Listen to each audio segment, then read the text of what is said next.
براہ راست آپ کے لیے چلیں گے اسلام آباد۔ وفاقی وزیر اطلاعات فواد چوہدری اس وقت تقریب سے خطاب کر رہے ہیں۔ اور جو یہ سوچ ہے، جو ہندوستان میں کئی رائٹرز نے یہ بات لکھی ہے اور بنگلہ دیش میں بھی اب یہ بات کچھ رائٹرز نے لکھی ہے، یہ اس کنفیوژن کی وجہ ہے جو خود پاکستان کی ریاست میں ہم نے دیکھا ہے کہ پائی جا رہی ہے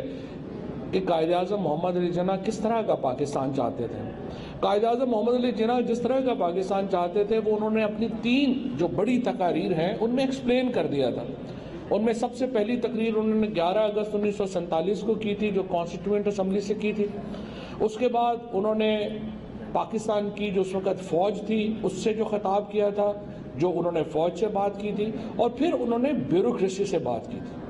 یہ 3 بڑے آرگنز کے ساتھ جو قائد اعظم محمد علی جناح نے گفتگو کی تھی، وہ بنیاد ہے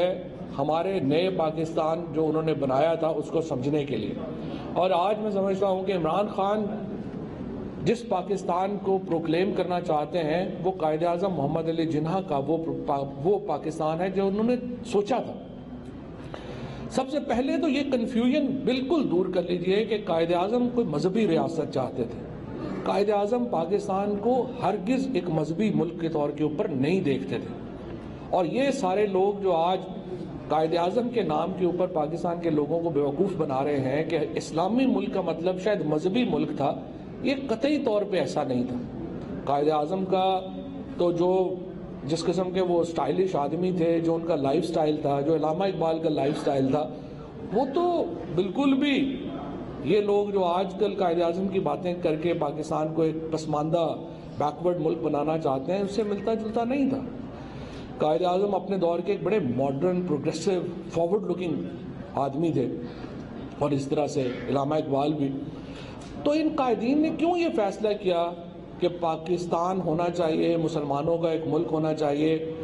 وہ اس لیے فیصلہ کیا کہ جو سیاست تھی ہندوستان کی اس کو وہ دیکھ رہے تھے،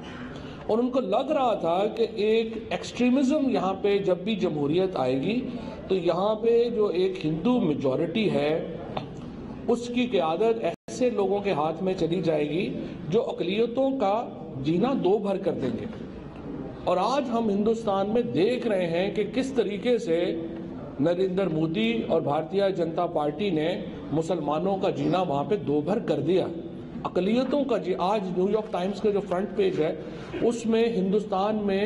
جو مسیحی منورٹی ہے اس کے ساتھ جو ہو رہا ہے وہ آج نیو یارک ٹائمز کے فرنٹ پیج پہ، مسلمانوں کے ساتھ جو وہاں پہ ہو رہا ہے وہ تو ایک نیو نارمل ہو گیا۔ وہاں پہ لنچ، ہمارے ہاں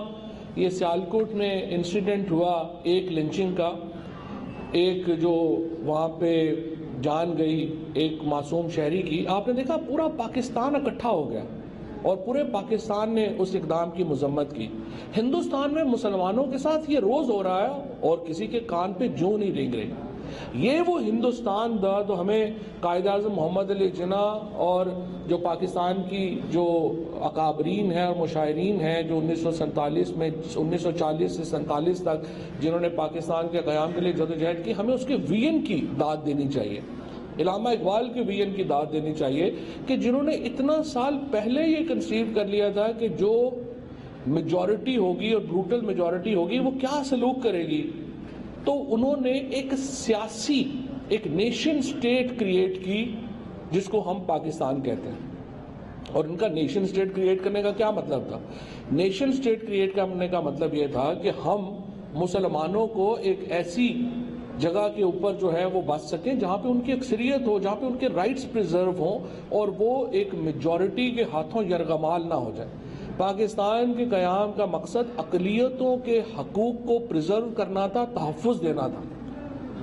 لیکن بدقسمتی سے، اور اب آج کل تو مزید یہ ہو رہا ہے، آپ دیکھیے 2 ایکسٹریمسٹ رجیمز پاکستان کے رائٹ اور لیفٹ کے اوپر ابھری ہیں۔ ایک طرف افغانستان ہے جہاں پہ طالبان جو ہے وہ وہاں پہ آ گئے ہیں۔ ہم افغانستان کے عوام کی پوری مدد کرنا چاہتے ہیں، لیکن جس طرح سے اب کہیں کہ یہ عورتیں وہاں پہ اکیلے سفر نہیں کر سکتی، اسکول نہیں جا سکتی، کالج نہیں جا سکتی، اس قسم کی جو ایک ریٹروگریسو تھنکنگ ہے پاکستان کے لیے تو وہ خطرہ ہے۔ اسی طریقے سے ادھر ایک ہندو ایکسٹریمزم جو ہے وہ کھڑا ہو رہا ہے۔ سو پاکستان کی ریاست کا جو سب سے بڑی لڑائی ہے وہ یہ دو ایکسٹریمسٹ جو تھنکنگ ہے، جو ایک متشدد اور ایک انتہا پسندانہ جو تھنکنگ ہے، ان دونوں سے جو لڑائی ہے یہ پاکستان کی سب سے اہم لڑائی ہے جو کہ ہمیں لڑنی ہوگی۔ ہمیں ناکامیاں بھی ہوئی ہیں، ہمیں کامیابیاں بھی ہوئی ہیں، لیکن ابھی تک پاکستان ہی اس خطے میں وہ روشن امید ہے جو کہ ان انتہاؤں کے درمیان رہ کر ان انتہاؤں سے باہر آ سکتا ہے۔ جب قائد اعظم محمد علی جناح نے 10 اگست کو دو ان کے امپورٹنٹ سٹیپس تھے، ایک تو 10 اگست کو انہوں نے کہا کہ جو اوتھ ہے اس سے جو ریلیجن کے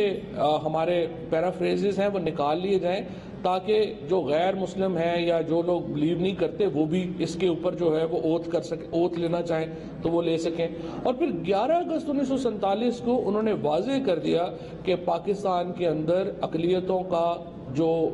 رائٹس ہوں گے وہ کیا ہوں گے۔ انہوں نے کہا کہ آپ آج سے آزاد ہیں اپنے مندر میں جانے کے لیے، اپنے گرجاؤں میں جانے کے لیے، ریاست کا کوئی بزنس نہیں ہوگا کہ وہ لوگوں کے مذہبی اقدار میں، مذہبی امور میں دخل دے۔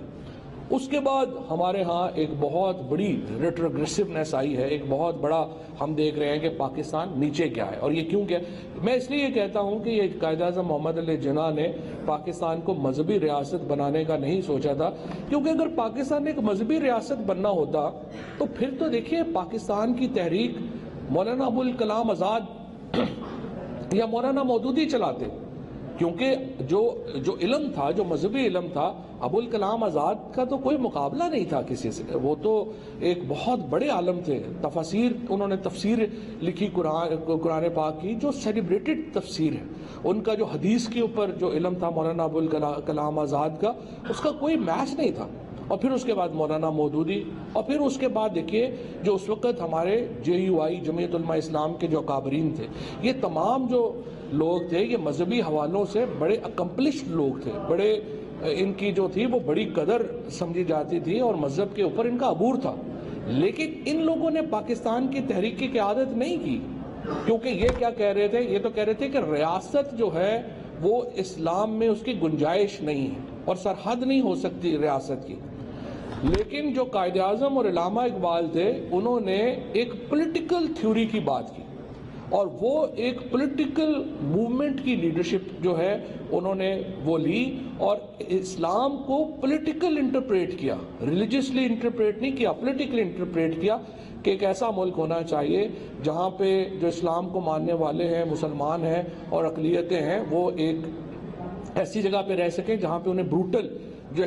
جو اکثریت ہے وہ انہیں اپنا نشانہ نہ بنا سکے۔ یہ لڑائی بہت اہم ہے اور ہمیں بہت ہی اہم ہے پاکستان کی سروائیول کے لیے کہ ہم یہ لڑائی جیتیں،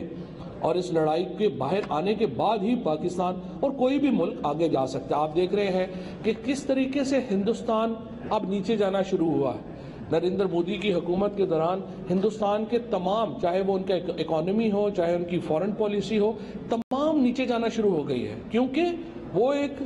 وہاں پہ ایک مذہبی اکثریت کے نام کے اوپر ایک ایکسٹریمزم پھیلا رہے ہیں، جس کی وجہ سے آپ دیکھیے کشمیر میں جو لوگوں کے ساتھ جس قسم کا سلوک ہوا، جو مسلمانوں کے ساتھ، خود بامبے میں جو سلوک ہو رہا ہے، جو باقی جگہوں کے اوپر ہو رہا ہے۔ میں یہ کہنا چاہتا ہوں کہ قائد اعظم محمد علی جناح بالکل واضح تھے اپنے پیغام میں۔ اگر انہیں کوئی نہیں سمجھنا چاہ رہا تو وہ تو ہماری غلطی ہے، اور قائد اعظم کے اس پیغام کو واپس ریکلیم کرنا، قائد اعظم کے اس خواب کو ریکلیم کرنا ہی سب سے بڑی جنگ ہے اور سب سے اہم ہوگا انشاءاللہ پاکستان کے لیے۔ میں ایک دفعہ پھر آپ لوگوں کا شکریہ ادا کرتا ہوں جنہوں نے آج یہ ڈیم کی یہ جو محفل سجائی، اور ہمیں ایک ایسی جو ہے وہ تحریک شروع کرنی ہے کہ جس میں قائد اعظم محمد علی جناح کا جو پیغام ہے، جو پاکستان کے بارے میں ان کی انڈرسٹینڈنگ ہے، جو پاکستان کے بارے میں ان کی سمجھ ہے، وہ عام آدمی تک زیادہ آسانی سے پہنچائی جا سکے۔ بہت شکریہ۔ وفاقی وزیر اطلاعات فواد چودھری اسلام آباد میں تقریب سے خطاب کر رہے تھے۔